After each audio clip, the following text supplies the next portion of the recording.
हरे कृष्णा माता जी, प्रणाम माता जी।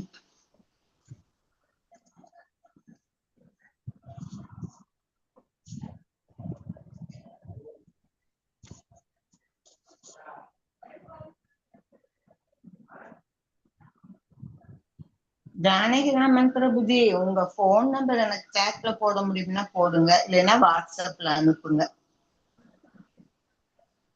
ஹரே கிருஷ்ணா மாதாஜி. உங்க போன் நம்பர் எனக்கு கொடுங்க. போன் நம்பர், உங்க போன் நம்பர். அவசியம் தரேன். ஓகே. हरे कृष्णा माताजी। हरे कृष्णा माताजी, प्रणाम माताजी। प्रणाम to everyone. हरे कृष्णा। हरे कृष्णा नमस्कार नमस्कार नमस्कार। जय राधा माधव कुंज बिहारी, जय राधा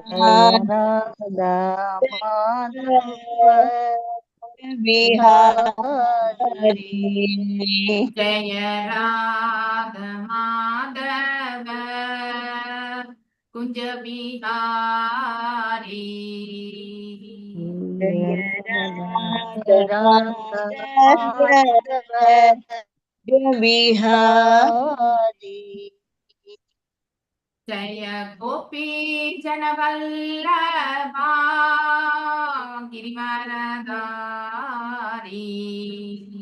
जय गोपी जन वल्लभा गिरिवरधारी, जय गोपी जनवल्लभा गिरिवरधारी, जय गोपी जन वल्लभा गिरिवरधारी, यशोदनन्दन व्रजन रञ्जन, यशोदनन्दन जनरञ्जन, यशोदनन्दन व्रजन रञ्जन, यशोदनन्दन व्रजनरञ्जन, नदीरावणचारी,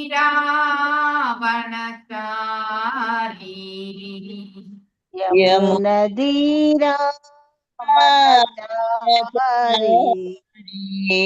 यमुनदीरावनचारी,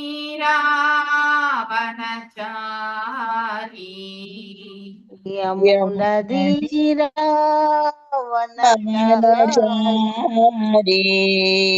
जय राधा माधव कुंज बिहारी, जय राधा माधव बिहारी, जय राधा माधव कुंज बिहारी, जय राधा माधव कुंज बिहारी, हरे कृष्णा कृष्णा कृष्णा हरे हरे, हरे राम राम राम हरे हरे, हरे कृष्णा कृष्णा कृष्णा हरे हरे, हरे राम राम राम हरे हरे, हरे कृष्णा कृष्णा कृष्णा हरे हरे, हरे राम राम राम हरे हरे, हरे कृष्णा कृष्णा कृष्णा हरे हरे, हरे राम राम राम हरे हरे, हरे कृष्णा எல்லாருக்கும். ஓம் நமோ பகவதே வாசுதேவாய, ஓம் நமோ பகவதே வாசுதேவாய. நமோ பகவதே வாசுதேவாய. ஓம் நமோ பகவதே வாசுதேவாய. ஓம் நமோ பகவதே வாசுதேவாய. ஓம் நமோ பகவதே வாசுதேவாய. நாராயணம் நமஸ்கிருத்யா நாராயணம் நமஸ்கிருத்ய நரம் சைவ நரோத்தமம் நரம் சைவ நரோத்தமம் தேவீம் சரஸ்வதிம் வியாசம் தேவீம் சரஸ்வதிம் வியாசம் ததோ ஜயம் உதீரயேத். ததோ ஜயம் உதீரயேத். நஷ்டப்ராயேஷு ஆபத்ரேஷு நஷ்டப்ராயேஷு அபத்ரேஷு நித்யம் பாகவத சேவையா நித்யம் பாகவத சேவையா பகவத்ய உத்தம ஸ்லோகே பகவத்ய உத்தம ஸ்லோகே பக்திர்பவதே நைஸ்திகே. பக்திர்பவதி நைஷ்டிகி. So, reading from பாகவதம் நாம 40வது ஸ்லோகம் இல்லையா இன்னைக்கு படிக்க வேண்டியது? 40ஆ? 40 மாதாஜி 40 தான் படிக்கணும் மாதாஜி. Fine. Yes. பத்மா மாதாஜி. 5 கேள்வி கேட்டாங்க அவங்க. என்னென்ன கேள்வின்னு நீங்க நம்ம அப்புறமா டிஸ்கஸ் பண்ணும்போது சொல்லணும். சரியா? Fine. ஓகே மாதாஜி. Yes. யமதூத ஊச்சுஹு வேத பிரணிஹிதோ தர்மோ ஹி அதர்மஸ்தத் விபர்யயः வேதோ நாராயணः சாக்ஷாத் ஸ்வயம் பூரிதி சுஷ்ருமः. எஸ் வாசிங்க. யமதூத ஊச்சுஹு வேத பிரணிஹிதோ தர்மோ ஹி அதர்மஸ்தத் விபர்யயः வேதோ நாராயணः சாக்ஷாத் ஸ்வயம்பூர் இதி சுஷ்ரும.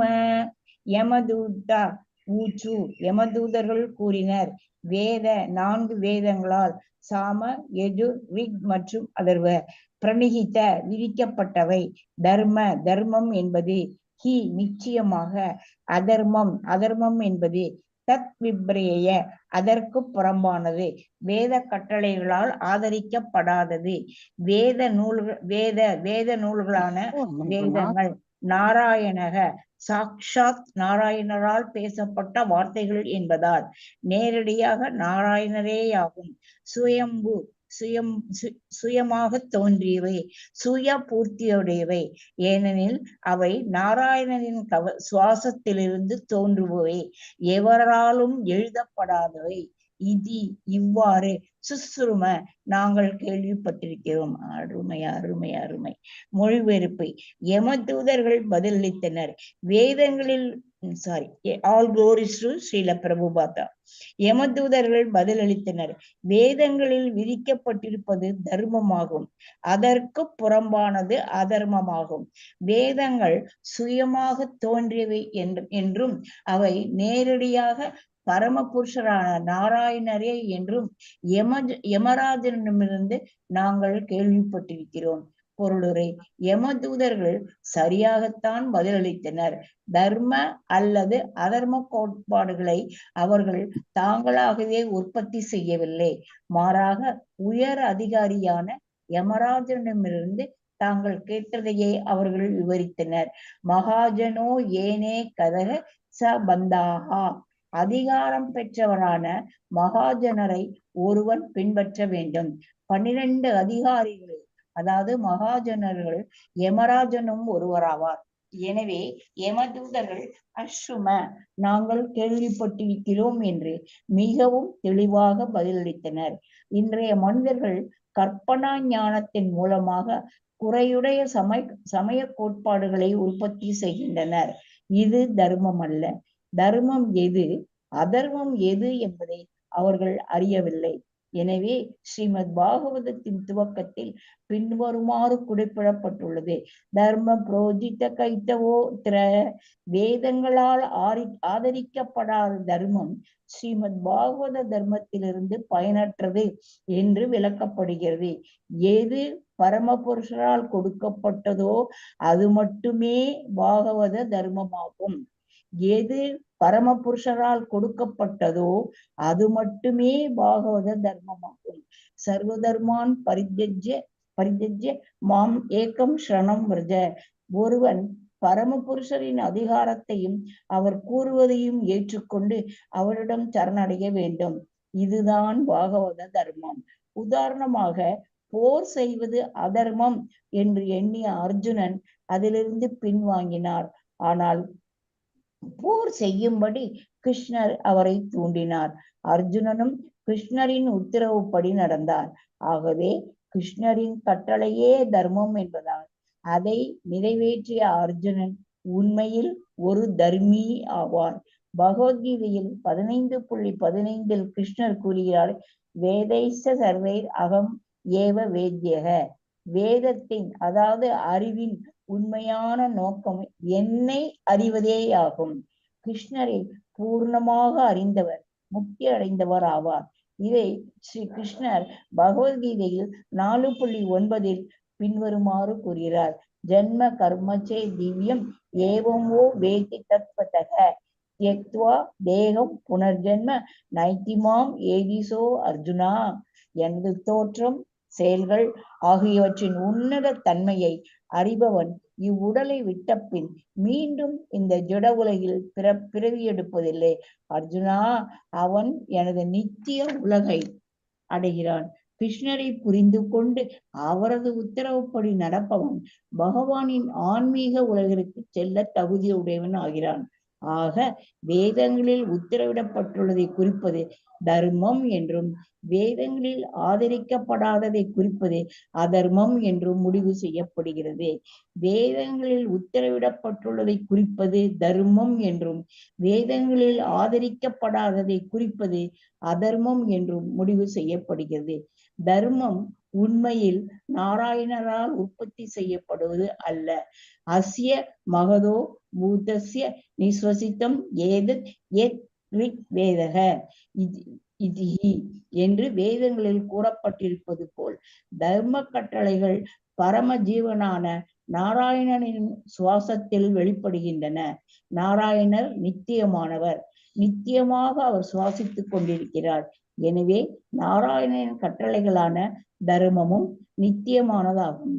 மத்வ கௌடிய சம்பிரதாயத்தைச் சேர்ந்தவர்களுக்கு மூல ஆசிரியராக விளங்கும் ஸ்ரீல மத்வாச்சாரியார் பின்வருமாறு கூறுகிறார், வேதானாம் பிரதமோ வக்தா ஹரிர் ஏவ இதோ விபுகு அதோ விஷ்ணு ஆத்மகா வேதா இதி ஆகுர் வேதவாதினக. உன்னதமான வேத வாக்கியங்கள் பரமபுருஷனின் வாயிலிருந்து வெளிவந்தன. எனவே விஷ்ணுதான் வேதங்களுக்கு மூலம் என்பதால் வேத கோட்பாடுகளை வைணவ கோட்பாடுகள் என்பதாக புரிந்து கொள்ள வேண்டும். வேதங்களில் விஷ்ணுவின் உபதேசங்களை தவிர வேறு ஒன்றுமில்லை. எனவே வேத கோட்பாடுகளை பின்பற்றுவன் ஒரு வைஷ்ணவன். வைஷ்ணவன் என்பவன் இந்த ஜட உலகில் புதிதாக கண்டுபிடிக்கப்பட்ட ஒரு சமூகத்தின் அங்கத்தினன் அல்ல. வேதைஸ்த சர்வர் ஏவ வேத்யக என்று பகவத்கீதை உறுதி செய்து போல் வேதங்களை உண்மையாக அறிந்தவன் ஒரு வைஷ்ணவன் ஆவான். ஹரே கிருஷ்ண மாதாஜி. தேங்க்யூ மாதாஜி. பிரேம மாதாஜி வாசி. ஏ ஸ்வதாம்னி அமீபாவா ரஜஹ சத்வா தமயோ மயாஹ குணநாம கிரியா ரூபை விபவ்யந்தே யதா ததம். அன்மியூட் பண்ணி வாசிங்க மாதாஜி.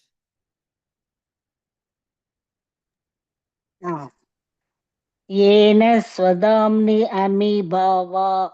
अमीभावरजः तव ते तमोमयः गुणनामक्रियारूपैर्विभाव्यन्ते यदा तदम्.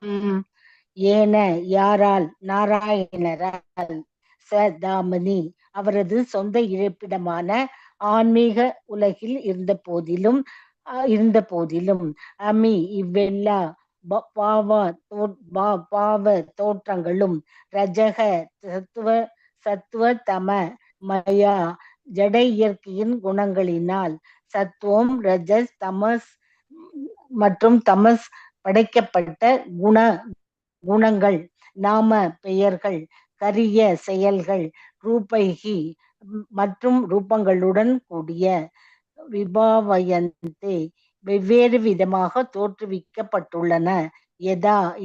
ததம் எவ்வாறு உள்ளனவோ அவ்வாறு. மொழிபெயர்ப்பு பொருளுரை ஸ்ரீல பிரபுபாதக்கு ஜெய். அனைத்து காரணங்களுக்கும் பரம காரணமான நாராயணர் அவரது சொந்த இருப்பிடமான ஆன்மீக உலகில் வாழ்கிறார். எனினும் சத்துவம் ரஜஸ் மற்றும் தமஸ் என்னும் 3 ஜட இயற்கை குணங்களுக்கு ஏற்ப அவர் முழு பிரபஞ்ச தோற்றத்தையும் ஆள்கிறார். இவ்விதமாக அனைத்து ஜீவராசிகளுக்கும் வெவ்வேறு குணங்களும் பிராமணர் சத்திரியர் வைசியர் என்ற வெவ்வேறு பெயர்களும் வர்ணாசிரம ஸ்தாபனத்திற்கு ஏற்ப வெவ்வேறு கடமைகளும் வெவ்வேறு ரூபங்களும் அளிக்கப்படுகின்றன. இவ்வாறு நாராயணர் தான் முழு பிரபஞ்ச தோற்றத்திற்கும் காரணமாவார். பொருளுரை வேதங்கள் நமக்கு தெரிவிப்பதாவது ந தஸ்ய காரிய காரணம் ச வித்யதே ந சாப்தியக ச திருஷ்யதே பராஸ்ய சக்திர் விவிதைவ ஸ்ரூயதே ஸ்வபாவகி ஞானி பல கிரியாச. விவேகானந்த ஸ்வேதானந்த உபனிஷத். பரம புருஷரான நாராயணர் எல்லாம் வல்லவர், சக்தி படைத்தவர். அவருக்கு பலவித சக்திகள் உள்ளன.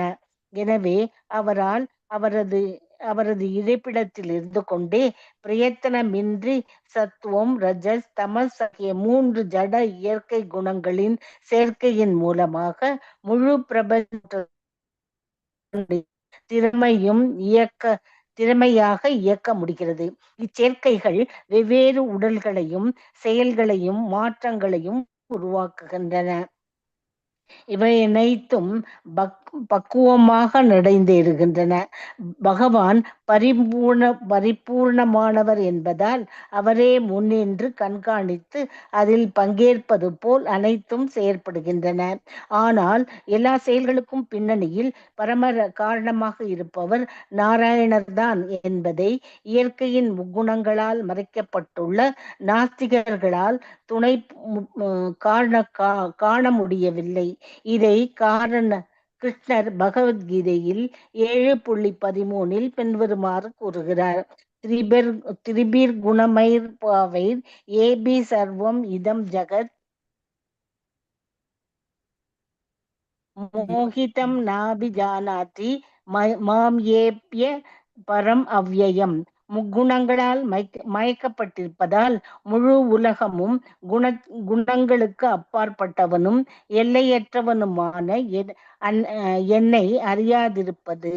நம்பிக்கையற்ற அறிவிலிகள் 3 ஜட இயற்கை குணங்களால் மயக்கப்பட்டுள்ளனர். மோகித என்பதால் நாராயணர் அல்லது கிருஷ்ணர் தான் அனைத்து செயல்களுக்கும் பரம காரணம் என்பதை அவர்களால் புரிய முடியவில்லை. பிரம்ம சம்ஹிதை 5.1 பின்வருமாறு குறிப்பிடுகிறது. ஈஸ்வரக பரம கிருஷ்ணக சச்சிதானந்த விக்கிரக அநாதிராதிர் கோவிந்தக சர்வ காரண காரணம். கோவிந்தன் எனப்படும் கிருஷ்ணர் பரம ஆளுநர் ஆவார். நித்தியமான ஆனந்தமயமான ஓர் ஆன்மீக உடலை உடையவராவார்.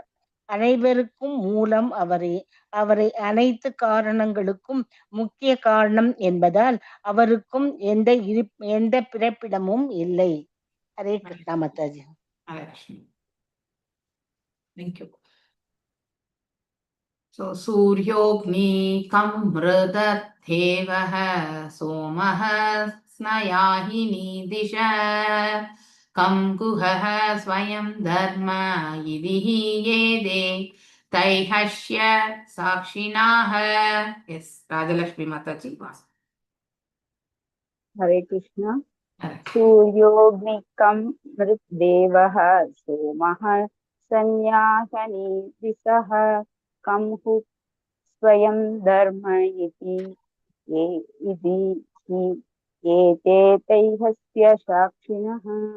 सूर्यः सूर्यदेवन्, अग्निः अग्निः, कं ஆகாயம், மருத் காத்து, தேவக தேவர்கள், சோமஹா சந்திரன், சன்யா சாயங்காலம், அகனி பகலும், இரவும், திசைகள், கம் நீர், குஹு பூமி, ஸ்வயம் தானே, தர்மஹா யமராஜன் அல்லது பரமாத்மா, இதி இவ்வாறாக, ஹி உண்மையில், ஏதே இவை அனைத்தும், தைஹஸ்ய பௌதிக மூலப்பொருள்களாலான உடலில் வாழும் ஒரு ஜீவராசிக்கு, சாட்சினகா சாட்சிகளாகும்.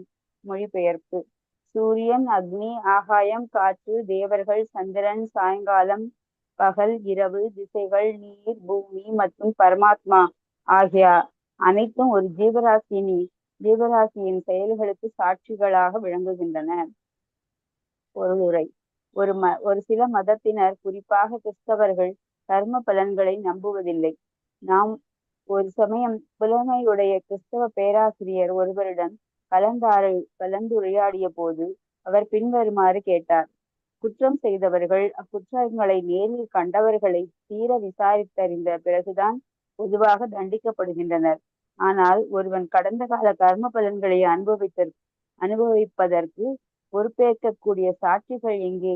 இத்தகைய நபர்களுக்கு யமதூதர்களால் இங்கு விடையளிக்கப்படுகிறது. ஒரு பந்தப்பட்ட ஆத்மா தான் ரகசியமாக செயற்படுவதாகவும் தனது பாவச் செயல்களை யாராலும் காண முடியாது என்றும் நினைக்கிறான்.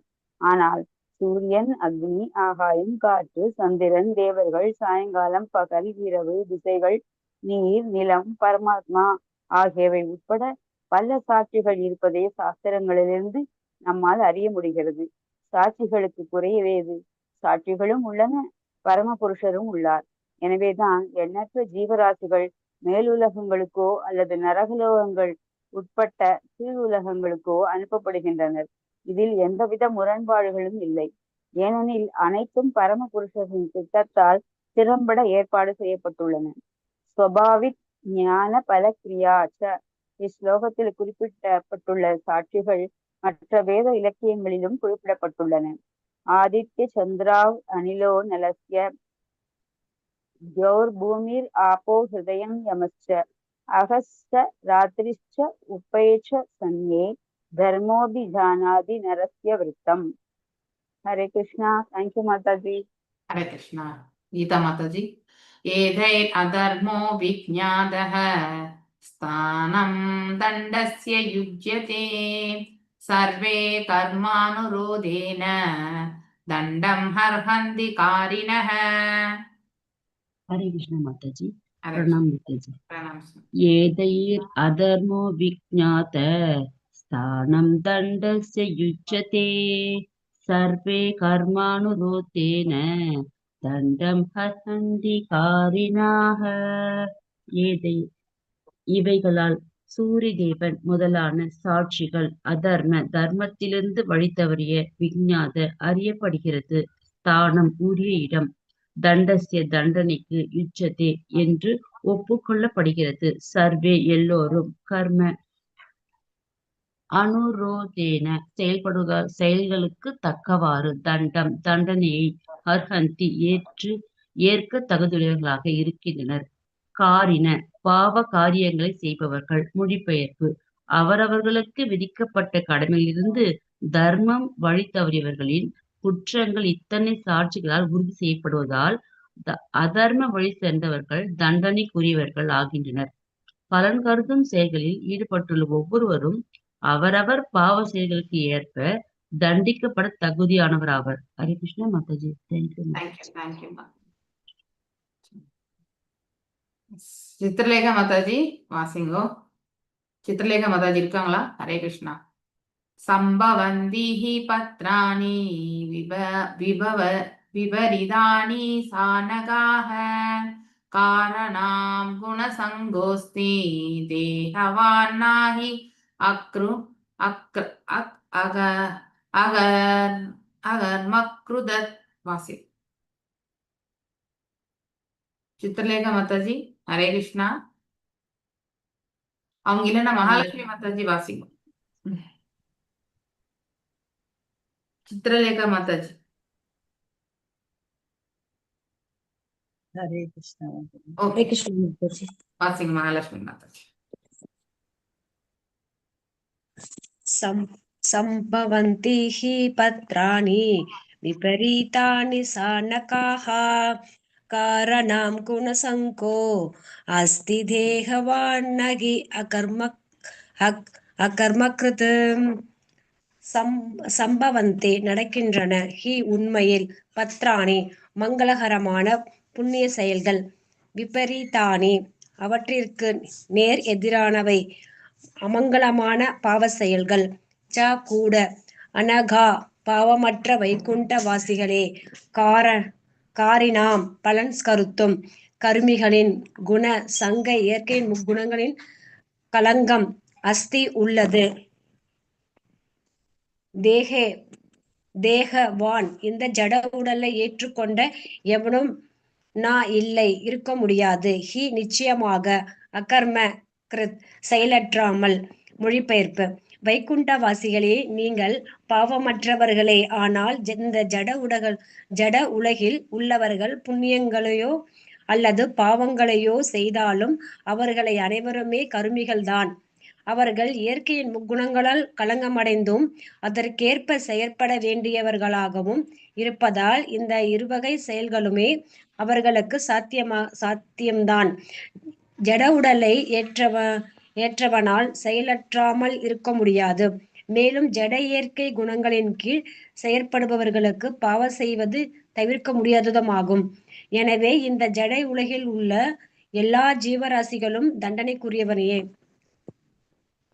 பொருளுரை.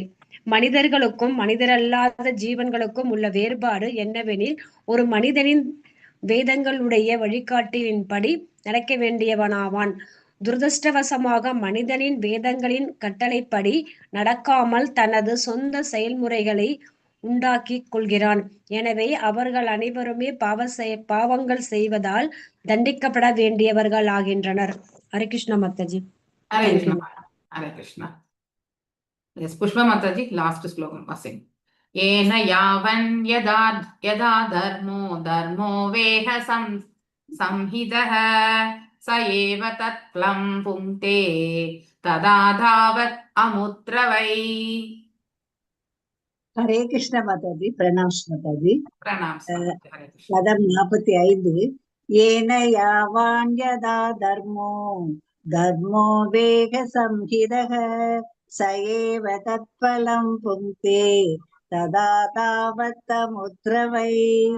ஏன எவனால், யாவான் எந்த அளவு, யதா எந்த விதமாக, அதர்ம செயல்கள், தர்ம செயல்கள், வா அல்லது இக இப்பிறவியில் சம்ஹித செய்யப்படுகிறதோ, சக அவன், ஏவ உண்மையில், தத் பலம் அந்த குறிப்பிட்ட பலனை, புங்தே இன்புறுகிறான் அல்லது துன்புறுகிறான், ததா அதே போல், தாவத் அந்த அளவிற்கு, அமுத்திர அடுத்த பிறவியில், வை கட்டாயமாக.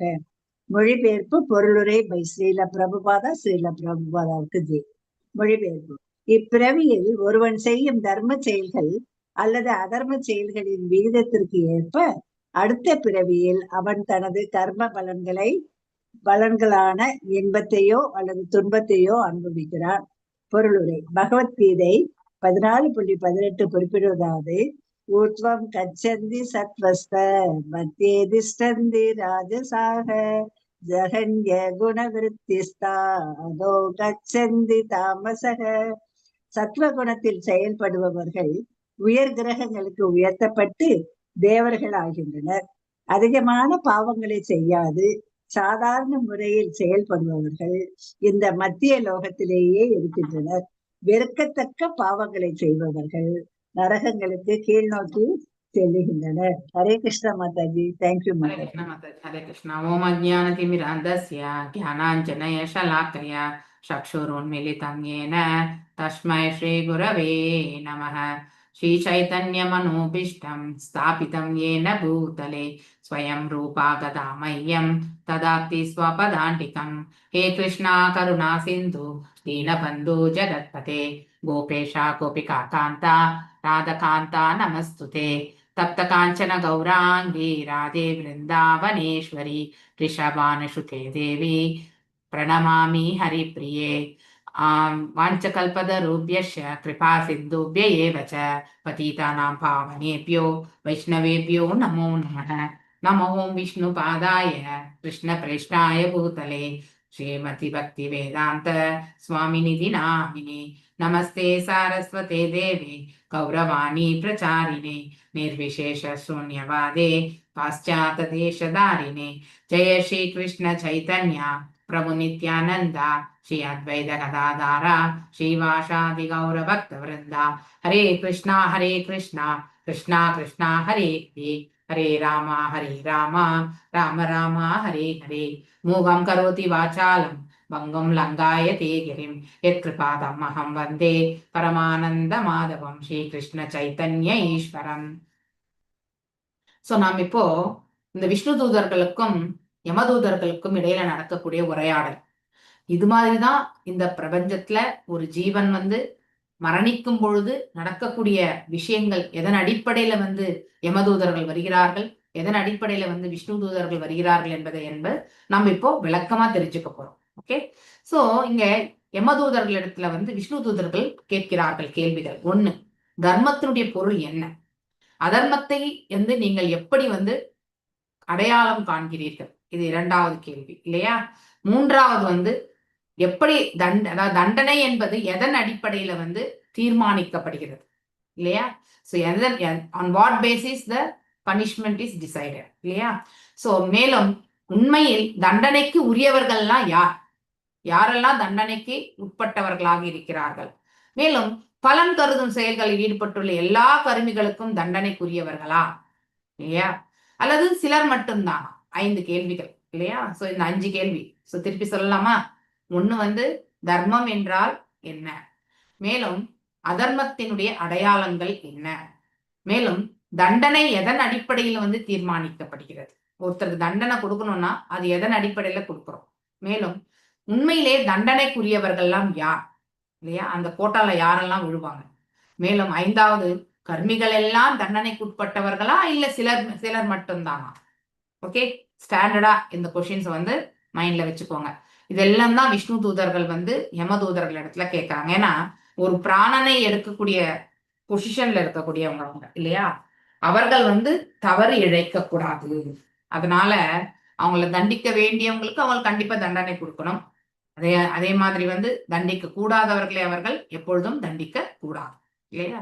சோ எதன் அடிப்படையில அப்படிங்கிறது சொல்லப்படுகிறது.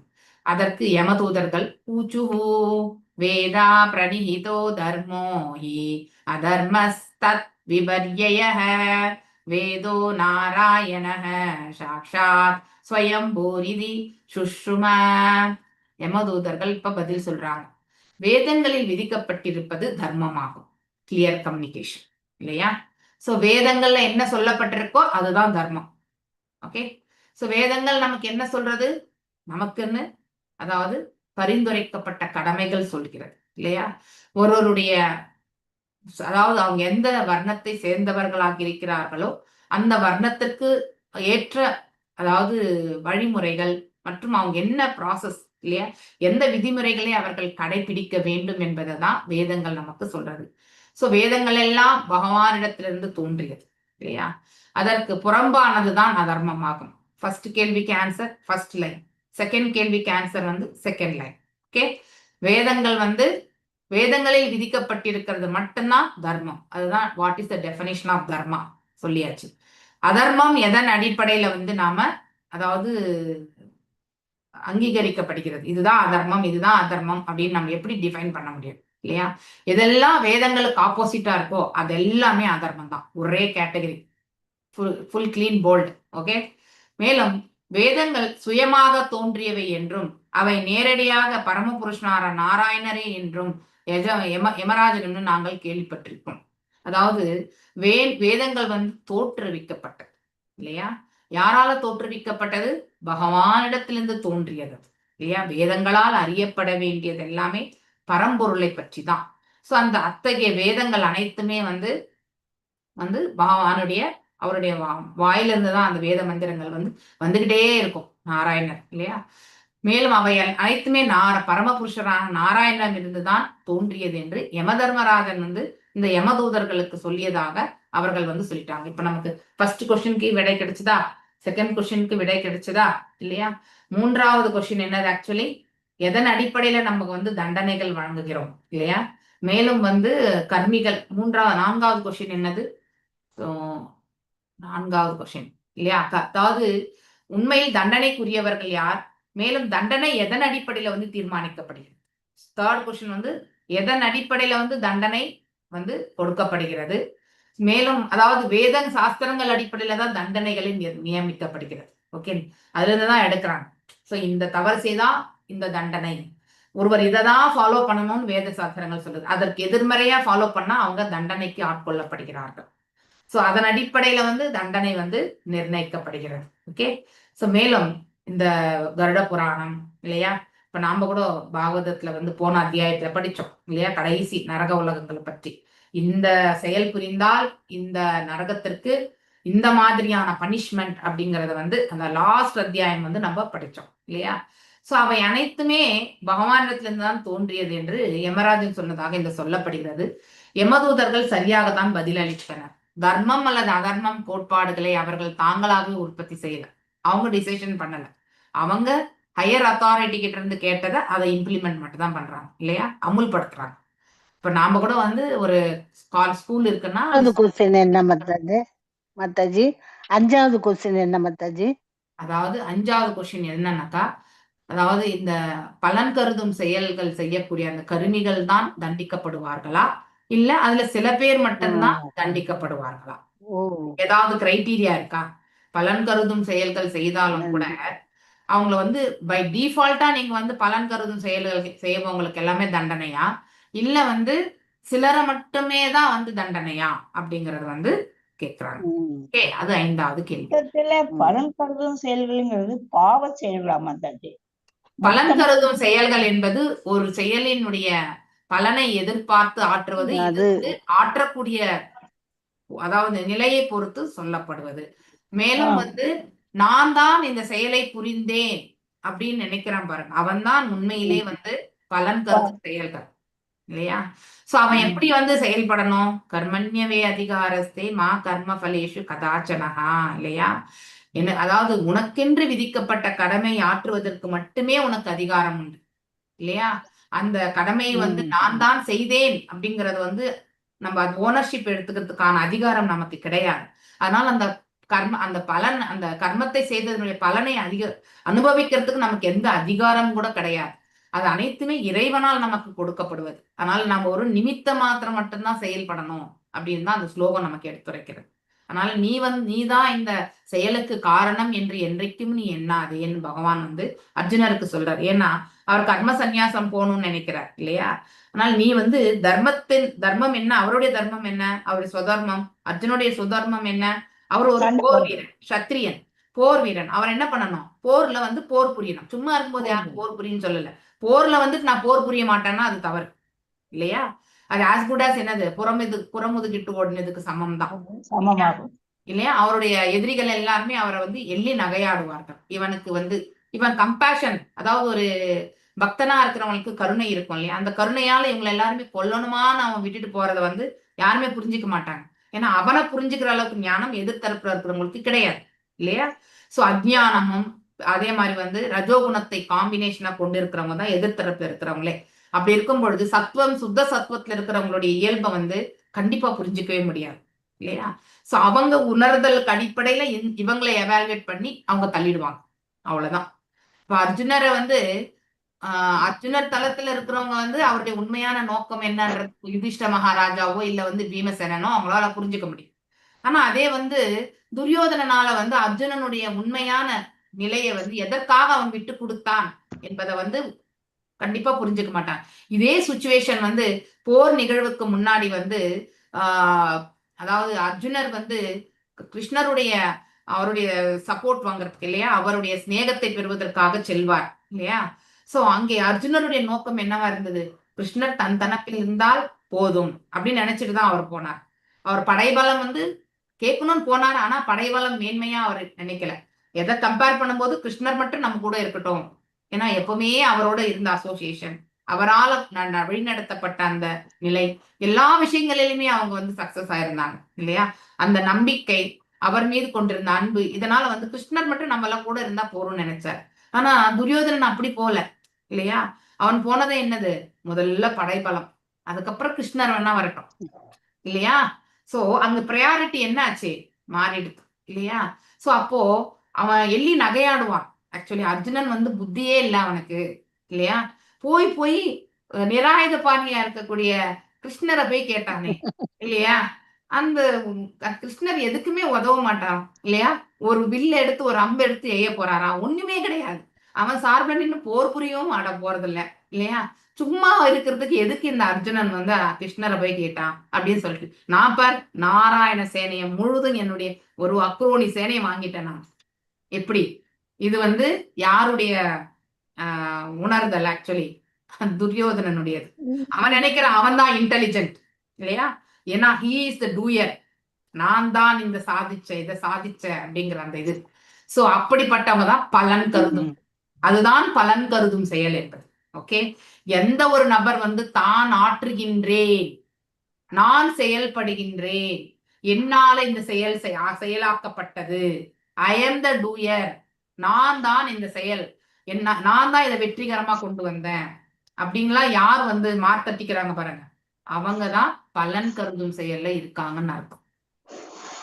ஓகே, அதுல வந்து செய்யக்கூடிய அந்த செயல்படுத்தும் விதத்தை பொறுத்துதான் வந்து அவுட்கம்ஸ் இல்லையா, அதனுடைய பலனை நாம் எதிர்பார்த்து செய்த நோக்கம், அதுதான் வந்து அந்த அவுட்கம் தான் வந்து செயலாக்கக்கூடியது. ஆனா உண்மையிலே பலன் கருதும் செயல் என்றால் இப்படிப்பட்ட ஒரு மனோபாவத்தை கொண்டு செயலாற்றுபவர்கள் தான் பலன் கருதும் செயல்களில் ஈடுபடுபவர்கள் என்று பொருள்.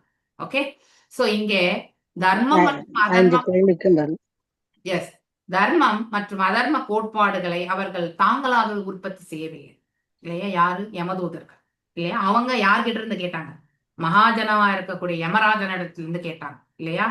சோ அந்த மகாஜனத்துல இருக்கக்கூடிய யமராஜன் வந்து இதுதான் தர்மம், இந்த தர்மம் பகவான்ல இருந்து வந்தது, இதை இப்படிதான் எதெல்லாம் வேத சாஸ்திரங்களுக்கு ஏற்றவாறு இருக்கிறதோ அதெல்லாம் வந்து நீ வந்து தர்மமா எடுத்துக்கணும், எதெல்லாம் அதுக்கு ஆப்போசிட்டா இருக்கோ அது எல்லாமே அதர்மம் அப்படின்னு ஒரு கிளியர் கட் கம்யூனிகேஷன் வந்து யம தர்மராஜன் வந்து சொல்லியிருக்கார். அதனால அவங்க அப்படியே அதை வந்து பின்பற்றினார்கள். 12 அதிகாரிகளில் யமராஜனும் ஒருவர் ஆவார். எனவே யமதூதர்கள் அஸ்ரும அப்படின்னு சொல்றாங்க, அப்படின்னா நாங்கள் கேள்விப்பட்டிருக்கோம், தட் இஸ் சப்த பிரமாணம் இல்லையா. ஒருத்தர் ஹையர் அத்தாரிட்டி கிட்ட இருந்து கேட்கிறாங்கன்னா அது சப்த பிரமாணம், நாம எல்லாருமே ஹையர் அத்தாரிட்டி கிட்ட இருந்து தான் கேட்கணும். சோ நாம அதாவது அவங்கவுங்களுடைய உணர்தலுக்கு ஏற்றவாறு நாம கேட்க கூடாது. ஓகே, எதுவுமே நம்ம வழிமொழிறோம்னாக்கா, அதாவது நாம எப்படி முதன்மையாக சொன்னாங்களோ அதை நாம பின்பற்றி வழிமொழியணும். ஃபார் எக்ஸாம்பிள், இப்போ ஒரு எலெக்ஷன் முடிஞ்சு ஒருத்தர் வந்து பதவியேற்பு விழாக்கு போறாங்கனாக்கா ஸ்டாண்டர்ட் இன்ஸ்ட்ரக்ஷன்ஸ் இருக்கும் இல்லையா. சோ அங்க வந்து கவர்னர் சொல்வார், அதுக்கப்புறம் சீஃப் மினிஸ்டர் பதவியேற்பார், அதே வார்த்தைகளை வந்து ஒரே ஒரு வார்த்தை விடாம வந்து வழிமொழிவாங்க. அதுதான் வந்து ஹையர் அத்தாரிட்டியினுடைய இன்ஸ்ட்ரக்ஷன். பௌதிகத்துல இப்படி, ஆன்மீகத்துல வேதங்கள் அடிப்படையில ஒரு உணர்ந்தறிந்த ஒரு ஆத்மா இல்லையா, அதாவது ஒரு தூய ஆத்மா, தூய பக்தர், அவர் எதை வந்து கேட்டறிந்தாரோ அதை அடுத்தவங்களுக்குமே அப்படியே பாஸ் பண்ணுவார். அவரிடமிருந்து கேட்டதை நாம அப்படியே வந்து எடுத்துட்டு போவோம். நம்முடைய இதெல்லாம் போட்டு மிக்ஸ் பண்ணக்கூடாது. ஓகே, உதாரணங்கள் வேணா நம்ம வந்து அதன் அடிப்படையில வந்து நம்ம எடுத்துரைக்கலாமே ஒழிய நம்முடைய கருத்துக்களை நாம எந்த இடத்துலயுமே திணிக்க. வேற நூல்கள் இருக்கா மாதாஜி? வேதங்கள் இருக்கு, இப்ப அதுக்கு ஆப்போசிட்டா ஏதாவது நிறைய நூல்கள் இருக்கா? நிறைய நூல்கள் கிடையாது, அதுல சொன்னதை நீ செய்யாம போனா அதுதான் ஆப்போசிட். ஓகே, இப்போ நீங்க வந்து சிம்பிளா எடுத்துக்கோங்க. சோ நம்ம 4 ரெகுலேஷன்ஸ் எடுத்து, ஓகே 4 ம் சிம்பிள் இல்லையா? சோ 4 ரெகுலேஷன்ஸ் நீங்க எடுத்துட்டீங்கன்னாக்கா ஒண்ணு வந்து கருணை, மர்சி இல்லையா?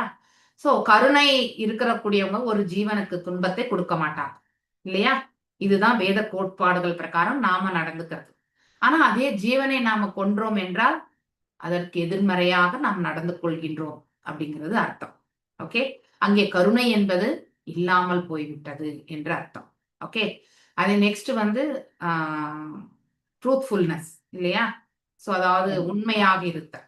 சோ நம்ம பேசக்கூடிய வார்த்தையிலும் உண்மை இருக்கணும். ஓகே, செயல்படக்கூடிய விஷயத்திலுமே உண்மை வந்து நாம் எடுத்துட்டு போகணும். ஏமாற்றுதல் இதெல்லாம் செய்யக்கூடாது. கேம்பிளிங் இல்லையா, சூதாட்டம் இதெல்லாம் ஏமாற்றுதல். சகுனி எப்படி யுதிஷ்டரை வென்றார்? ஏமாற்றிதான் வென்றார் இல்லையா? அதுவும் ஒரு காரணம் இருக்கு இல்லையா? சோ இது வந்து ஒரு பெரிய ஸ்டோரி, அது பேக்ரவுண்டே. ஏன்னா காந்தாரிய திருமணம் குருடனான திருதராஷ்டிரனுக்கு திருமணம் செய்து கொடுக்கறதுக்கு வந்து விருப்பம் கிடையாது. ஓகே, அவங்க நினைச்சாங்க பாண்டு மகாராஜனுக்கு வந்து கொடுக்கணும் தான் நினைச்சாங்க. கண்ணில்லாத குருடனுக்கு தன் மகளை, காந்தாரி பாக்குறதுக்கு ரொம்பவுமே சௌந்தரியமாக இருப்பாளாம். சோ அதனால அப்படி சௌந்தரியமா இருக்க குணத்திலுமே அவள் சௌந்தரியம் தான். ஓகே, அப்படிப்பட்ட சௌந்தரியம் படைத்தவளை வந்து சகுனி வந்து தன் தங்கை மீது அளப்பறியாத அன்பை வைத்திருந்தவனாம். ஓகே, சோ அவனுடைய தரப்புல தப்பு ஒன்றும் கிடையாது அந்த காலகட்டத்துல. மேலும் அவருடைய தந்தையான சுபாலர் அவருமே வந்து ஒரு நல்ல ஒரு அதாவது ரியலைஸ்ட் ஆத்மா, அதாவது உணர்ந்தறிந்த ஆத்மா அவர் ஆக்சுவலி. சோ இந்த காந்தாரிக்கு வந்து பாத்தீங்கன்னாக்கா திருப்பிராயத்துல வந்து அது என்ன சொல்லுவாங்க இல்லையா, நம்ம இதுல கூட இந்த ஜாதக அமைப்பு பிரகாரம் ஏதோ ஒரு இஷ்யூ இருந்தா அதுக்கு திருமணம் 2 திருமணம் இருக்கும், அந்த மாதிரி ஒரு இது இருக்கும் இல்லையா? அந்த மாதிரி அந்த ஒரு சூழல் இருந்திருக்கு போல இருக்கு. அதனால அப்போ என்ன பண்ணுவாங்க, அந்த வாழை மரத்துக்கு கூட வந்து இது கட்டி அதுக்கப்புறம் அதை வெட்டி போடுவாங்க இல்லையா? அந்த ஒரு சாஸ்திரத்தை வந்து அவங்களுக்கு வந்து செய்திருக்காங்க. அதை மறைத்ததால் வந்து தவறு. அப்புறம் சாஸ்திர விதி பிரகாரம் ஆல்ரெடி வந்து முதல் தடவை திருமணம் வந்து காந்தாரிக்கு முடிந்து விட்டது. இது 2ஆம் திருமணம் என்ற ஒரு நிலையை வந்து ஒரு உண்மையா வந்து எடுத்துட்டு வரும்பொழுது இவங்களுடைய தரப்புல எல்லாருமே வந்து கைது செய்யப்பட்டு சிறைச்சாலையில அடைக்கிறார்களாம். யாரு நம்ம யாரு அவர் பேர் பீஷ்மர். ஓகே, உண்மையை மறைத்ததற்கு. ஓகே, சோ அந்த ஒரு காரணத்திற்காக தான் வந்து சகுனி வந்து சொல்லுவாங்க, இது சகுனி வந்து தான் ஒருத்த மட்டும் உயிரோடு இருந்து இந்த வம்சத்தையே நான் வந்து துவம்சம் செய்யணும், என்னுடைய தங்கை வாழ்க்கை குருடனுக்கு ஆயிற்று இல்லையா? மேலும் வந்து இந்த பீஷ்மர் வந்து இப்படி செய்தார் இல்லையா அப்படிங்கிற ஒரு இது வந்து ஸ்டோரி. ஓகே, நம்ம மகாபாரத ஸ்டோரி, நம்ம நிறைய போக வேண்டாம் அதுல. ஓகே, அப்படி இந்த அஸ்தினாபுரத்தை வந்து நான் வந்து அவங்களுடைய அந்த பெரிய புயரும் புகழ் நிறைய படை பலம் இருந்து எங்களை வந்து அடக்கிட்டாங்களே அப்படிங்கிற அந்த ஒரு ஆத்திரம் இல்லையா? அவன் வந்து நாட்டை ஆடுறதை விட்டுட்டு தங்கையோடே வந்துட்டான். சோ அப்போ அவன் அந்த அவருடைய தந்தையினுடைய எலும்பினால அந்த இதுதான் அந்த கட்டை, பகடை கட்டை குடும்பம். சோ அந்த அதை வந்து என்ன பொடி பண்ணி அந்த இதுக்குள்ளே வச்சிருப்பான். சோ அவருடைய எலும்பினுடைய இது அவர் சொன்ன இவர் என்ன நினைப்பாரோ அந்த எண் வந்து அங்க வந்து விழும். அந்த ரூபத்துல வந்து நான் இருப்பேன்ட்டு வந்து அவருடைய தந்தை வந்து வாக்கு கொடுத்து போறாங்க. இதெல்லாம் ஒரு ஸ்டோரி தான், அதனுடைய அதாவது கதை தான். ஓகே, கட்டுக்கதை கிடையாது. அவங்கவுங்களுக்கு ஒரு காரணம் இருக்கும் இல்லையா? பழி வாங்கறதுக்கு கூட ஒரு காரணம் வச்சிருந்தான் சகுனி இல்லையா? சோ அப்போ இந்த சூதாட்டத்துல வந்து பாண்டவர்களை வந்து இது பண்ணிட்டு தன்னுடைய மருமகன்களை வந்து நல்ல இதுல வந்து கொடுக்கணும் அப்படின்னு நினைச்சு இந்த ஒரு வாய்ப்பை வந்து பகைமையே வந்து அவன் தான் உருவாக்கினான். சிறு பிராயத்துல இருந்தே அந்த பகைமையை வந்து நஞ்சை வந்து கலந்தது அவன் தான். ஓகே, சகுனி தான். சோ அதனால இந்த 2 குடும்பத்தை வந்து பிரிச்சு சோ அஸ்தினாபுரத்தை வந்து இது பண்ணணும்னு நினைச்சதுதான் அவனுடைய குறிக்கோள். அந்த சூதாட்டத்துல கூட வந்து அவன் வந்து ஏமாற்றி தான் வந்து பண்ணான். அவன் கேட்டபடி எல்லாது நார்மலா அந்த பகடை உருட்டும் பொழுது வந்திருக்காது. ஆனா தன்னுடைய தந்தையை அந்த சீக்கிரட் வேற யாருக்கும் தெரியாத மாதிரி கதையில வருது இல்லையா? சீக்கிரட் தெரிஞ்சிருக்கு, அப்புறமா தான் தெரியும் இல்லையா? அடிப்பட்ட பிறகுதான் நமக்கு எங்க அடிப்பட்டதுன்னு நம்ம பார்ப்போம் இல்லையா? எப்படி அடிப்பட்டது, அதுக்கு என்ன சொல்யூஷன் பார்ப்போம். அடிப்படாததுக்கு முன்னாடியே இந்த அடி வந்து எப்படி படுவோம்லாம் நம்ம வந்து கற்பனை பண்ண முடியாது இல்லையா?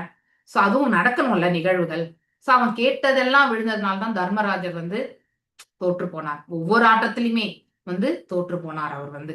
சோ அதே வந்து அவன் சும்மா உருட்டி இருந்தா துரியோதனன் அவன் தோற்று போயிருக்க மாட்டான். இவங்களும் அவங்களும் ஒரு நல்ல ஒரு ஃபைட்டிங், அதுதான் சத்திரியன்கள் செய்ய வேண்டியது. ஆனா அந்த இடத்துல ஏமாற்றிதான் வந்து வஞ்சகம் செய்துதான் வந்து அந்த விளையாட்டையே அவன் வந்து வென்றான். அதே அந்த யுதிஷ்ட மகாராஜ தரப்புல கிருஷ்ணர் உட்கார்ந்து இருந்தா கூடவே அவர் பகடையை உருட்டி இருந்தா யார் ஜெயிச்சிருப்பாங்க? யுதிஷ்டர் தான் ஜெயிச்சிருப்பார். ஆனா அங்கேயுமே யுதிஷ்டர் என்ன பண்ணார்? கிருஷ்ணா, இந்த இது வந்து சத்திரிய தர்மத்திற்காக நான் வந்து வந்திருக்கேன். சோ இந்த ஒரு விஷயத்துல மட்டும் உன்னுடைய உதவியை நான் நாடவில்லை அப்படின்னு அவருமே மனசுல சங்கல்பம். ஓகே, சோ இதெல்லாமே நம்ம மனசுல என்ன நினைக்கிறோமோ அது எல்லாமே இறைவன் ததாஸ்து ததாஸ்துன்னு கொடுத்துருவார். அதனாலதான் நம்ம எப்பவுமே நல்லதே நினைக்கணும் இல்லையா?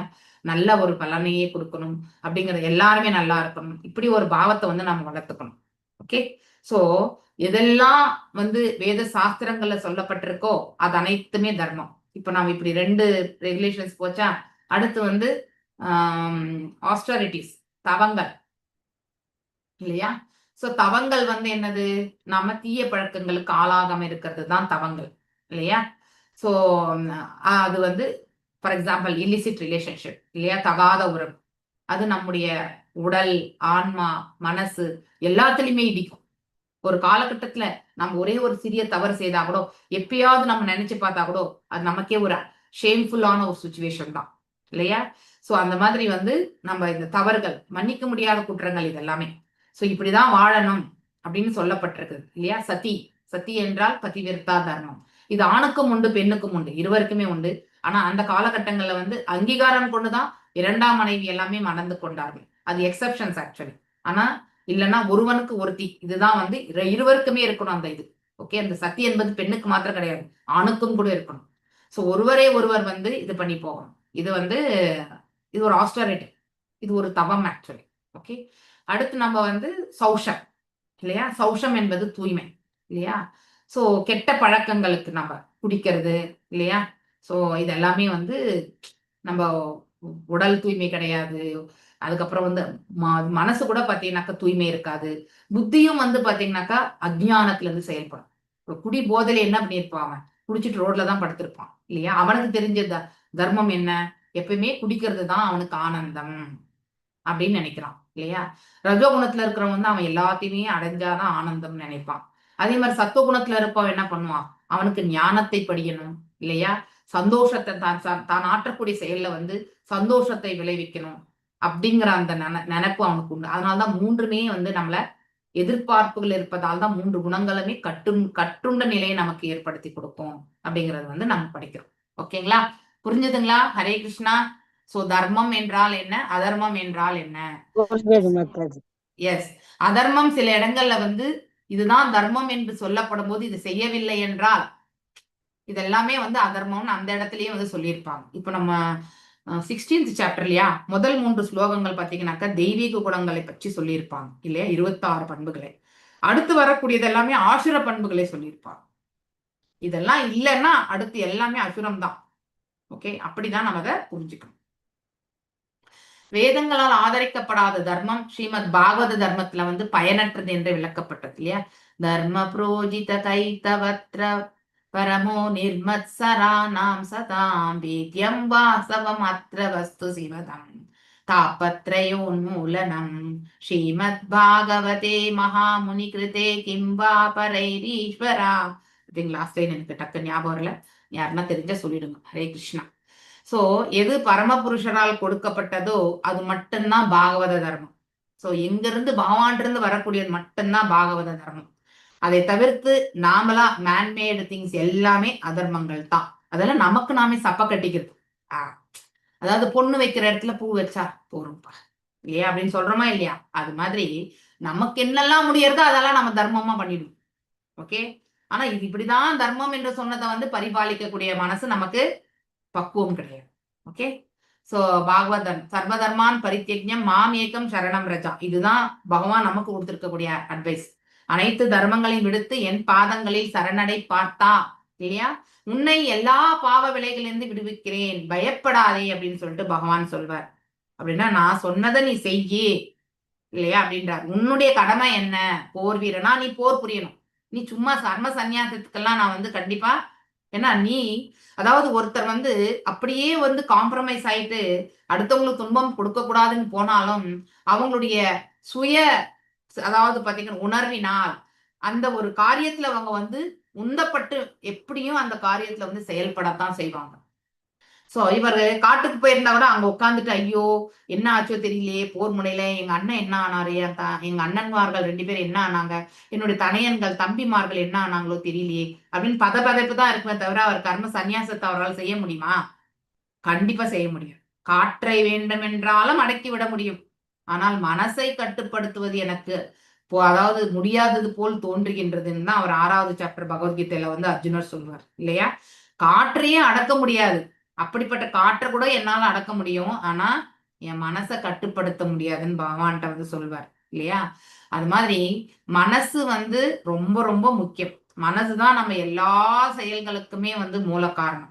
அது எப்படிப்பட்ட எண்ண ஓட்டத்துல எடுத்துட்டு போதோ அதுக்கேத்த மாதிரி நம்முடைய செயல்கள் எல்லாமே வந்து செயல்பட ஆரம்பிக்கும். அதனால முழுவதுமாக இறைவனத்துல சரணடையும் பொழுது, நம்மளையே நம்ம அப்படி திருவடிகளை ஒப்படைக்கும் பொழுது, அந்த சூத்திரதாரியா இருக்கக்கூடிய அந்த எம்பெருமான் நம்மள வந்து இருதயத்துல இருந்து நம்மள வழி நடத்திடுவார். ஓகே, அவர் வந்து நமக்கு அந்த நல் மார்க்கத்தை கண்டிப்பா கொடுப்பார். இந்த திட ஸ்ரத்தை மட்டும்தான் நம்ம பகவானுடைய திருவடிகளை வைக்கணும்.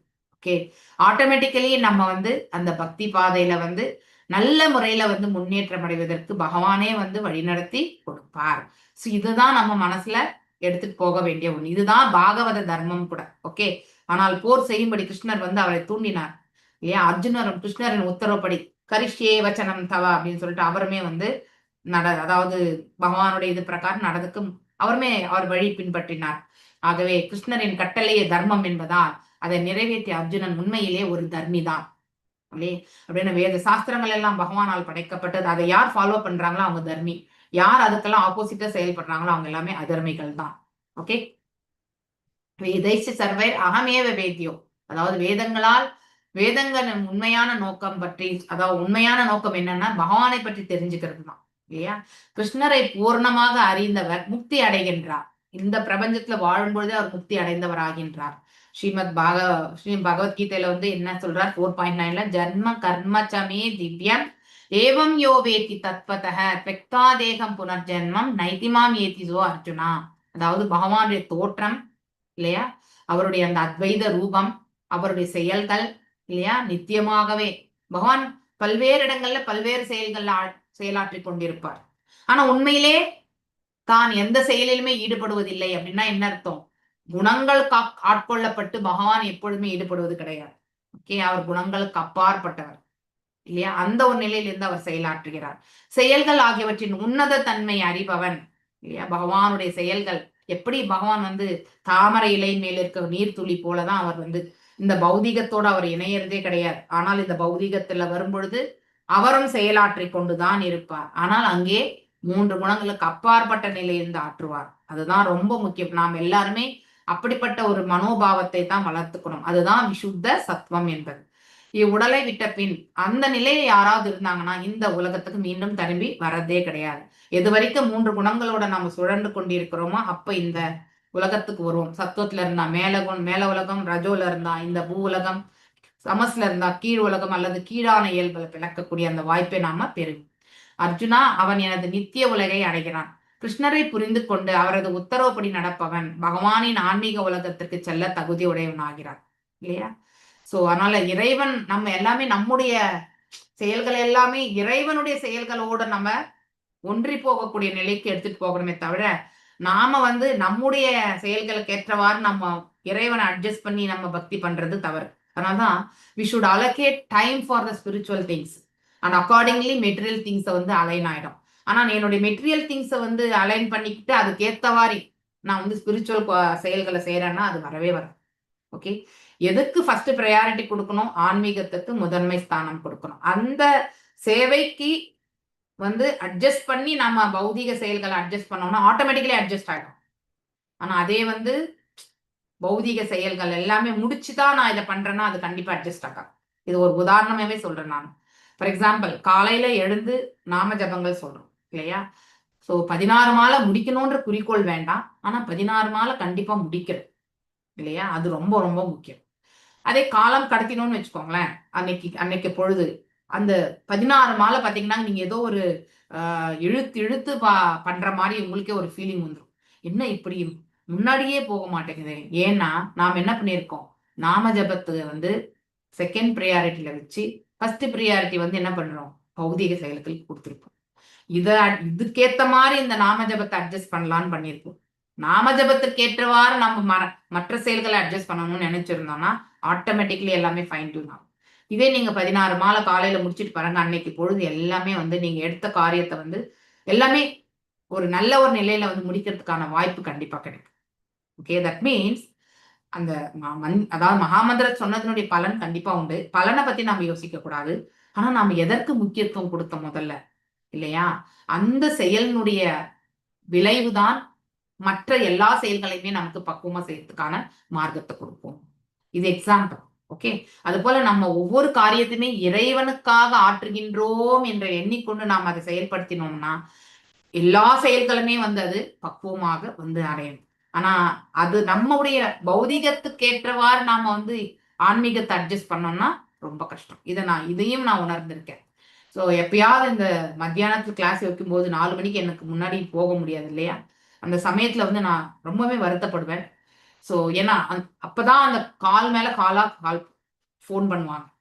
எல்லா இன்ஃபர்மேஷன் என்கிட்ட தான் கேட்கணும்னு நினைப்பாங்க. ஸோ அது கடமை தான், நான் இல்லைன்னு சொல்லல. ஆனா அதை நான் வந்து இன்னும் சரிப்படுத்தணும் அப்படிங்கறது வந்து எனக்கு நானே நான் சொல்லிக்கொள்ளக்கூடிய அந்த 5 நிமிஷம் 10 நிமிஷம் வந்து இந்த காரியத்திற்காக நான் வந்து இதுவும் கடமை தான்.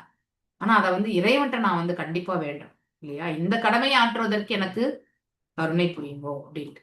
இன்னும் பத்தல அப்படிங்கிறது வந்து நிறைய வாட்டி நான் வந்து ஃபீல் பண்ணியிருக்கேன். ஸோ அது மாதிரி நம்ம எங்கெல்லாம் டிராகிங் ஆகிறோன்றது வந்து நம்ம தெரிஞ்சுக்கணும். ஓகே, டிராக் ஆகுதுனாக்கா நம்ம தரப்புல இருந்து இருக்கக்கூடிய தவறு தான் அது. ஓகே, அதை நம்ம ஏத்துக்கணும். ஸோ அப்படிப்பட்ட ஒரு மனபாவத்தை நம்ம வளர்த்துக்கணும். ஏன்னா அதுதான் உண்மை, வேத சாஸ்திரங்கள் அதுதான் நமக்கு சொல்றது. ஓகே, ஸோ அதனால நம்ம அதை நழுவி நாம சொல்லக்கூடாது. We should give the prioritization இல்லையா, முக்கியத்துவம் எதுக்கு கொடுக்கணும்ன்றத வந்து தெரிஞ்சுக்கணும். ஆனா அதையுமே இறைவன்ட்ட நாம யாசித்து தான் பெறணும். அவருடைய கருணை இருந்தா மட்டும்தான் அதை செய்ய முடியும், இல்லைன்னா கண்டிப்பா செய்ய முடியாது. ஓகே, இதை நாம புரிஞ்சுட்டோம்னா எந்த சேவையுமே இறைவன் கிருபை இருந்தால் மட்டும்தான் செய்ய முடியும். செவ்வனே நானும் சேவை செய்யறேன் அப்படின்னு நம்ம செய்தோம்னு வச்சுக்கோங்களேன், இஃப் ஐ எம் திங்கிங் நான் தான் டூயர்னா அந்த சேவை மகத்துவம் என்றைக்குமே முக்கியத்துவம் பெறாது. அந்த சேவை பாதியிலே நின்றுடும், கண்டிப்பா நிற்கும். ஸோ எங்கே நான் எனக்குடைய அந்த ஒரு ஃபேக்டரை நாம் எடுத்துட்டு வரமோ அங்கவே நம்முடைய சேவை மகத்துவம் வந்து இல்லை என்பதை நம்ம தெரிஞ்சுக்கணும்.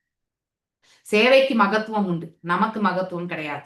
ஆனா அத்தகைய சேவை வந்து மகத்துவமற்ற சேவையாக ஆகிறது என்றால் அது எப்போ மகத்துவமற்ற சேவையாகும்னா நான் செய்கின்றேன் இல்லையா, அதாவது ஒரு பேஷன்ஸ் இல்லாம இல்லையா, பொறுமையே கிடையாது இல்லையா, எடுத்தேன் கவுத்தேன்னு வந்து செய்யறது.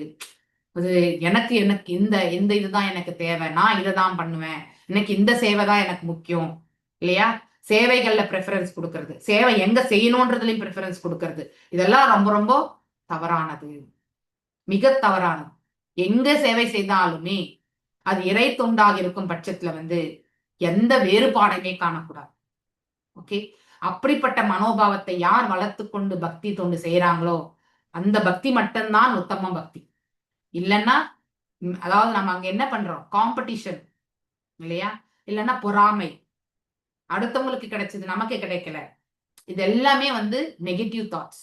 இதனால வந்து சேவை முக்கியத்துவமே பெறாது. அப்ப நாம இஸ் ஆட்டிடியூட் என்னது, நம்ம சேவை செய்யாமல் இருந்ததற்கும் இன்னும் ஒரு கூடுதலா என்ன ஆகும்னாக்கா அபராதங்களை எல்லாம் நம்ம வந்து வாங்கி கட்டிக்குவோம். இததான் நம்ம பக்தியில போகும்போது நாம என்ன தவறுகள் செய்யறோன்றத ஃபர்ஸ்ட் நாம வந்து யோசிக்கணும். எவ்ரி ஒன் டஸ் மிஸ்டேக், எல்லாருமே தவறு பண்றாங்க. ஓகே, ஆனா அந்த தவறை வந்து நாம எங்க பண்றோன்றத வந்து நமக்கு நாமே வந்து பார்க்கணும். Okay, no one is perfect. Okay, அதுதான் நம்ம இந்த பிரபஞ்சத்துல பிறந்திருக்கோம்னா நம்ம பர்ஃபெக்ட் கிடையாது. அது ஃபர்ஸ்ட் நம்ம மனசுல எடுத்துக்கணும். நான் பர்ஃபெக்ட், எனக்கு எல்லாம் தெரியும், நான் செய்தேன் அப்படிங்கிற அந்த பாவம் எங்க இருக்கோ அங்க ஆன்மீகம் என்பது அவங்களுக்கு வளர்ச்சி பெறாது. மெட்டீரியல் அண்ட் ஸ்பிரிச்சுவல் வந்து ரெண்டும் ஒரே மாதிரி போகவே போகாது. மெட்டீரியல்ல இருந்து நாம் தூரமா விலகி ஸ்பிரிச்சுவல்ல மேன்மையா எடுத்துட்டு போனா மட்டும்தான் வந்து முன்னேற்ற பாதை வரும் இல்லையா.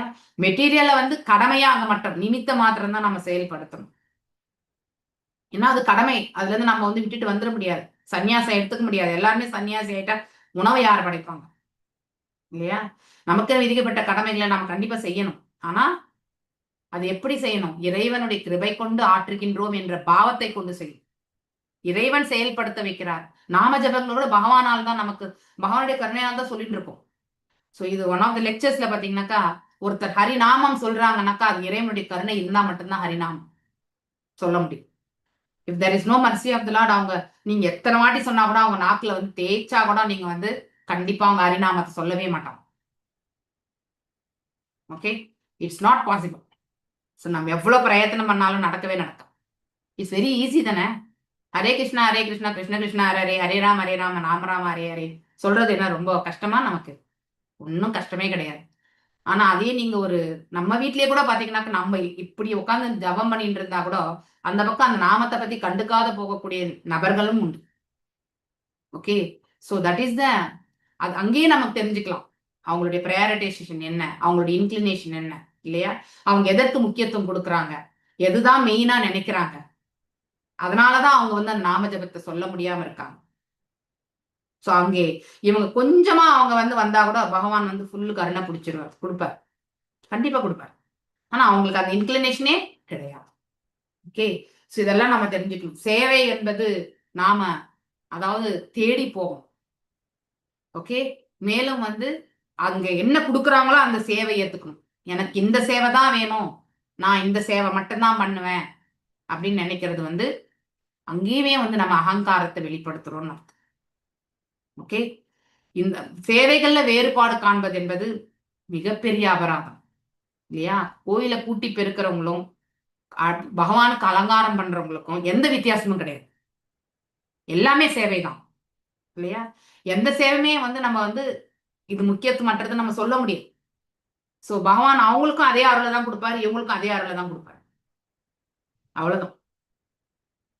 அதை நம்ம புரிஞ்சுண்டா ஆட்டோமேட்டிக்கலி நம்ம கிட்ட இருக்கக்கூடிய அகம்பாவத்தை நாம தூக்கி எறிய முடியும்.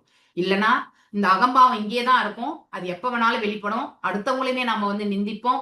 எஸ்பெஷலி அவர் கனிஷ்ட அதிகாரி நிலையில கூட இருக்கட்டும், அவங்களுக்கு ஒண்ணுமே தெரியலன்னா கூட அவங்களை நாம ஒண்ணுமே சொல்லக்கூடாது. ஒரு முறை அவங்க ஹரிநாமத்தை சொன்னாங்கன்னா அவங்களையுமே நம்ம பக்தர்களாகத்தான் நம்ம எடுத்து அவங்கள வந்து பேசணும்.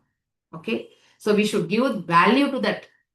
ஸோ எனக்கு தெரிஞ்ச ஒன்னத்துல இன்னொருத்தர் வந்து சரியா செய்ய முடியலன்னா நான் கிரேட்னு நினைச்சேன்னு வச்சுக்கோ, அது மிக தவறு. அது அவ்வளோ பெரிய அபராதம். ஆக்சுவலி அதெல்லாம் நம்ம வந்து கவுண்டராக்ட் பண்ணவே முடியாது, ரொம்ப கஷ்டம். ஸோ வைஷ்ணவ அபராதங்கள்ல நாம் என்னைக்குமே மாட்டிக்க கூடாது. வி ஷுட் கிவ், நம்ம அவங்க கிட்ட அவங்க சொல்றது சரியா தவறா இருந்தாலும் அதை நம்ம கேட்டு தெரிஞ்சுக்கக்கூடிய விதம் தான் ரொம்ப முக்கியம். ரெஸ்பெக்ட் கொடுக்கறது ரொம்ப முக்கியம். இதெல்லாம் நம்ம வாழ்க்கையில இதெல்லாம் தான், அதாவது பக்தியில போகும்பொழுது நாம கரெக்ட் பண்ணிக்க வேண்டிய சின்ன சின்ன விஷயங்கள். ஆக்சுவலி ஆரம்ப கட்டங்களுக்கு வந்து தெரியாது, ஆனா பல ஆண்டுகளாக இருந்தவங்களுக்கு வந்து இதை கண்டிப்பா ஃபைன் டியூன் பண்ணணும். இல்லைன்னா நாம நிறைய அபராதங்கள்ல வந்து உட்கார்ந்துடும். Okay, fine.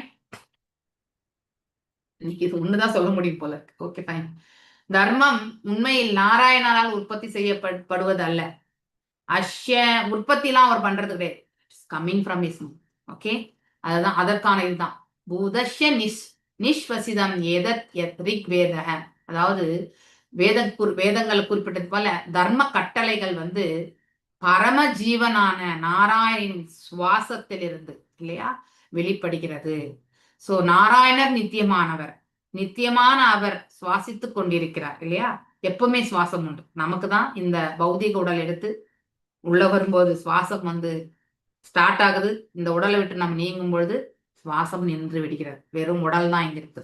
ஓகே, எனவே நாராயணரின் கட்டளைகளான தர்மமும் நித்தியமானதாகும். மத்வ கௌடிய சம்பிரதாயத்தை சேர்ந்தவர்கள் நாம் எல்லாருமே அந்த சம்பிரதாயத்தை சேர்ந்தவங்க தான். மூல ஆச்சாரியாகலும் ஸ்ரீல மத்வாச்சாரியார் பின்வருமாறு சொல் வேதானாம் பிரதமோ வக்தா, இல்லையா? ஹரிர் ஏவ எதோ விபு. சோ விபு என்றால் அளவிட முடியாது. ஓகே, அதோ விஷ்ணு ஆத்மகா வேதா இது ஆகுர் வேதவாதினக. அதாவது சோ பிரதமோ மீன்ஸ் ஃபர்ஸ்ட், இல்லையா? உன்னதமான வேத வாக்கியங்கள் வந்து ஹரிர் ஏவ எதோ விபு, அவருடைய வாயிலிருந்து வெளிவந்தன. பரமபுருஷருடைய ஹரி, இல்லையா, ஹரியினுடைய வாயிலிருந்து வெளியே வந்தன. எனவே விஷ்ணுதான் வேதங்களுக்கு மூலம் என்பதால் அதுதான் அதோ விஷ்ணு ஆத்மகா வேதா, மூலம் வேதங்களுக்கெல்லாம் மூலம் என்பதால் வேத கோட்பாடுகளை வைணவ கோட்பாடுகள் என்பதாக புரிந்து கொள்ள வேண்டும். வேதங்களில் விஷ்ணுவின் உபதேசங்களை தவிர வேறு ஒன்றுமே கிடையாது இல்லையா? சோ இது கூட அதே மாதிரிதான். ஃபர்ஸ்ட் ஸ்லோகம் நம்ம இதுல ஜென்மாதஷ்ய யதோ அன்வயாத் இதரஸ்த சாத்வேஷ அபிஜ்ஞாஸ்வராத் தேனே பிரம்ம ஹிருதய ஆதி கவயே இல்லையா? அதாவது ஹிருதய யாருடைய ஹிருதயத்துல? பிரம்மருடைய ஹிருதயத்துல இல்லையா? சோ முஹ்யந்தி யத் சூரையா, அதாவது பகவான் வந்து விஷ்ணு வந்து பாத்தீங்கன்னாக்கா, எந்த விஷ்ணு ஆக்சுவலி அவருக்கு சொல்றது கர்ப்போத கஷாய விஷ்ணு இல்லையா?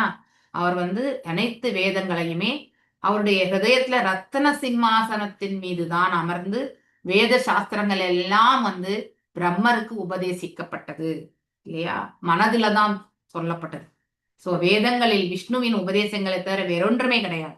எனவே வேத கோட்பாடுகளை பின்பற்றுபவன் ஒரு வைஷ்ணவன் ஆகிறார். Definition of a Vaishnava, whoever follows the Vedas இல்லையா? சோ தட் இஸ் வேத சாஸ்திரங்கள் எல்லாம் யார் பின்பற்றணும் அவர் வந்து வைஷ்ணவர் ஆகிறார். வைஷ்ணவன் என்பவன் இந்த ஜட உலகில் புதிதாக கண்டுபிடிக்க ஒரு கிடையாது. இஸ் நாட் வைஷ்ணவா என்பது நம்ம எப்படி ஜாதி மத வேதங்கள் எல்லாமே நம்ம இப்ப படைச்சு வச்சிருக்கோம் இல்லையா? நீங்க கேஸ்ட் சர்டிபிகேட் போனீங்கன்னாக்கா ஆயிரக்கணக்கில் இருக்கும் ஜாதிகள் அல்ல இல்லையா? These are all man-made. பகவானால படைச்சது 4 பிரிவுகள் அவ்வளவுதான். ஆனா உள்ள வந்து நம்ம வந்து ஒருத்தரா ஒன்னா பிரிச்சு எல்லாமே மேன்மேட் திங்ஸ் தான். வேதை சர்வர் ஆமேவ வேத்ய என்று பகவத்கீதை உறுதி செய்வது போல வேதங்களை உண்மையாக அறிந்தவன் ஒரு வைஷ்ணவன் ஆவான். ஓகே, வேதங்களை வந்து எவ்வாறு உணருமோ அவ்வாறு உணரணும். நம்ம உணர்தலுக்கு ஏற்றவாறு வேதங்களை வந்து உபயோகப்படுத்த கூடாது. அந்த மாதிரி செய்யறது எது? சதுர் புருஷார்த்தங்கள். ஓகே, உண்மையிலே 5வதாக நாம புரிந்து கொள்ள வேண்டியது வந்து பாகவத தர்மம் தான். சோ அந்த பாகவத தர்மம் என்பது இறைவனை பற்றி தெரிந்து கொள்வது. ஓகே, அதை தான் நம்ம வந்து ஃபோக்கஸ் பண்ணணும். ஓகே, ஸோ இன்றைக்கு நான் இதோட நிறுத்துறேன். நிறைய உங்களுக்கு ஒரே ஸ்லோகத்திலே முடியற மாதிரி ஆயிடுது. ஸோ நாளைக்கு நம்ம மிச்சம் இருக்கிறதெல்லாம் முடிச்சுட்டு டைம் இருந்தா படிக்கலாம். சரியா? ஸோ வஞ்ச கல்பதருபியஷ கிருபா சிந்துபியவச்ச பதிதனாம் பாவனேபிய வைஷ்ணவேபியோ நமோ நமः. अनंत कोटि वैष्णव वृंद की जय. नामचर्य हरिदास ठाकुर की जय. हरे कृष्णा कृष्ण कृष्ण हरे हरे, हरे राम